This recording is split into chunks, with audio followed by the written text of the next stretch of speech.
Aujourd'hui, Sarah, vous allez bien? Oui. C'est-à-dire, le cancer, c'est vraiment fini? Comment vous Ouais. définissez ça? Je sais pas comment on dit, d'ailleurs je le dis dans le livre, je sais pas à quel moment on parle au passé. Déjà au présent j'ai eu du mal à dire le mot, enfin à dire... Et vous avez plus de traitement là? Si j'ai le traitement hormonal, donc je suis encore en traitement pendant, j'ai encore 3 ans et demi de traitement. Ok. Non, 3 ans de traitement et après je dois attendre encore 6 mois pour avoir des enfants parce qu'il faut attendre que le produit soit... Enfin que les hormones se remettent en place. Ouais, donc vous êtes quand même encore dedans. Donc je suis encore dedans. Mais vous vous sentez bien? Et je me sens bien. Je me sens bien. Vous menez vos projets. Ouais. Après, c'est assez amusant pour quelqu'un qui peut pas avoir d'enfant pendant encore quelques années, mais j'ai les trucs de la femme enceinte. Donc je pleure pour rien, je m'énerve pour des conneries. Ouais. Voilà. Et... C'est normal, hein, les hormones sont touchées, donc ça chahute. Bah, c'est ça. Ça chahute tout ça. Tout à fait. Est-ce que vous avez eu peur de mourir quand on vous a appris cette maladie? Est-ce que le cancer, ça représente la mort pour beaucoup de monde? Est-ce que ça l'a représenté pour vous? À un moment. En fait, pas sur le coup, le moment de l'annonce, moi j'ai eu une grosse phase de choc. Et puis j'ai appris ça à Noël, donc on pouvait rien faire avant mi-janvier. Enfin, l'opération était que mi-janvier. Du coup, ça faisait quand même un mois où je savais pas trop. Et après, oui, enfin, j'y ai pensé. Tout comme on peut se dire que ça peut revenir. Enfin, maintenant, je focalise pas dessus. Je trouve que c'est peut-être un peu cliché de dire ça, mais moi je trouve ça assez vrai. Je trouve que du coup, ça donne un goût de la vie différent. Et moi, ma façon de le faire, c'est de croire davantage à mon métier de comédienne, de me donner plus dedans et puis de profiter des gens autour de moi. Enfin, vous foncez plus? Ouais, je pense. Après, je pense que j'avais déjà un bon caractère comme ça. Parce que je suis lion, ascendant bélier, signe chinois, coq. Donc il y a un moment, genre, si je veux tracer, je trace. Du coup, j'avais quand même des prédispositions à foncer déjà. Je pense que ça a juste renforcé quelques trucs et que j'ai mieux assumé. Je suis pas du tout dans une famille d'artistes et j'ai l'impression que ça, c'est tout à coup un des paliers où je me suis dit...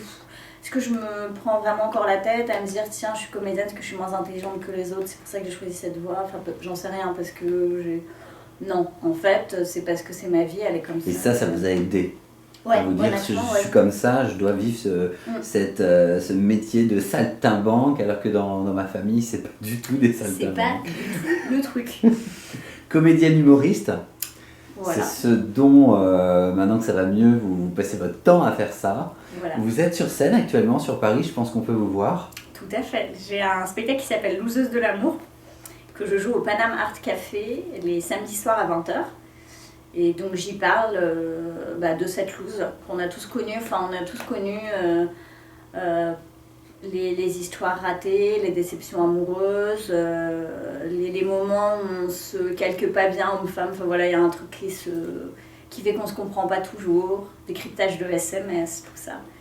Et donc là, c'est les rapports amoureux. Voilà, c'est sur les rapports amoureux. Et vous n'aviez pas du tout envie de parler du cancer sur scène? Non, alors j'en ai parlé à un moment sur mon premier spectacle. En fait, mon premier spectacle s'appelait 7 conseils pour trouver le bon mec et le garder. Comme ça a hyper bien marché pour moi, mon spectacle s'appelle Loseuse de l'amour. Je vois ça. J'espère que moi t'en as aidé d'autres. Et à l'époque de tout ça, en fait, j'avais rajouté un conseil qui s'appelait, donc pour trouver le bon mec, c'était paye pour trouver l'amour. Et donc je l'ai écrit, enfin c'est surtout un auteur qui l'a écrit pour moi, et puis moi je l'ai mis après à ma sauce, Raphaël Potier, un très chouette auteur. Et du coup, c'était une façon de le tourner humoristiquement, c'est-à-dire qu'on croit que je vais voir un gigolo, en fait c'est un gynéco, mais il m'apprend quand même que j'ai un point commun avec Angelina Jolie, donc il y a du positif. Bon, j'aurais préféré que ce soit Brad Pitt, mais... Alors justement, cet esprit de one-man show, one-woman show, pardon, j'ai une femme en face de moi. Bah oui. Le Merde, féminisme alors, va me tomber dessus. Ouais. Il y a cet esprit dans le livre. Vous n'avez pas j'espère. voulu rendre votre témoignage sinistre. Non, c'est parce que je suis pas ciné, je pense. Bah non, vous êtes toute pétillante, vous avez les yeux qui pétillent. Oh, bah c'est gentil. Ouais. Non, c'est pas du tout moi. Déjà, l'humour, en fait, il a été très présent pendant. Ma maman m'a beaucoup accompagnée à peu près toutes les étapes. Et on a ri ensemble, honnêtement. Enfin, parce que j'ai été éduquée comme ça aussi, avec beaucoup d'humour. Et que je pense que c'est une belle façon de prendre la vie. Et puis, je pense que c'est une façon de se dire qu'il y a toujours de la vie. S'il y a de l'humour, il y a de la vie.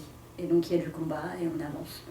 Et voilà, donc pour moi c'était naturel, j'aurais pas pu écrire un truc dans le pathos. C'est comme je le dis dans le livre, si les gens autour de moi, déjà j'en ai peu parlé à l'époque, mais si les gens autour de moi avaient été à s'apitoyer sur mon sort, j'aurais pas, c'était pas du tout moi. Je savais qu'ils étaient là, les très proches, si jamais j'avais besoin, et ils savaient, donc j'étais protégée avec eux. Je pense que j'aurais pas supporté que les gens s'apitoient sur moi. Du coup, voilà, moi l'humour, c'est vraiment une façon de...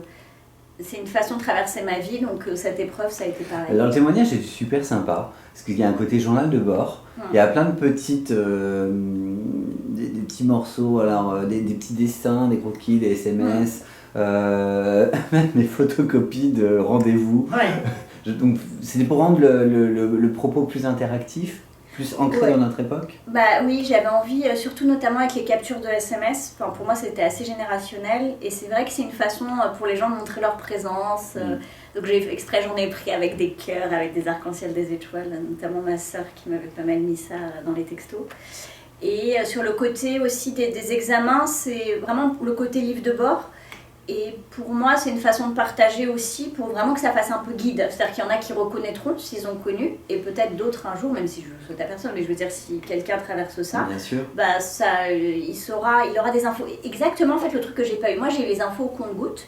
Donc, si quelqu'un traverse ça, même si c'est pas forcément exactement le même traitement, etc., bah, il aura des choses et je trouve qu'on est plus rassuré, du coup. On se dit, bah tiens, et puis on se dit aussi, elle l'a traversé. Alors bon, j'étais pas à un stade très important, ça a été détecté tôt, j'ai eu énormément de chance là-dessus, mais voilà, je me dis, ils pourront se dire quand même, bah elle a traversé ça. Elle a 30 ans, c'est un âge un peu, enfin pas forcément très fréquent pour ça, elle l'a traversé, voilà, et en plus, bah j'ai des petits conseils.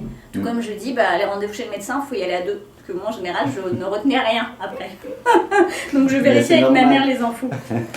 Ouais, Sarah Pebro, en tout cas, moi, ce que j'entends dans ce que vous me dites, c'est que toute cette expérience douloureuse fut-elle, cette douleur aujourd'hui, il faut qu'elle serve aux autres. Ouais.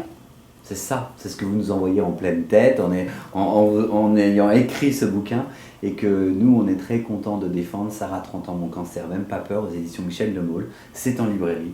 Un grand merci. Merci beaucoup.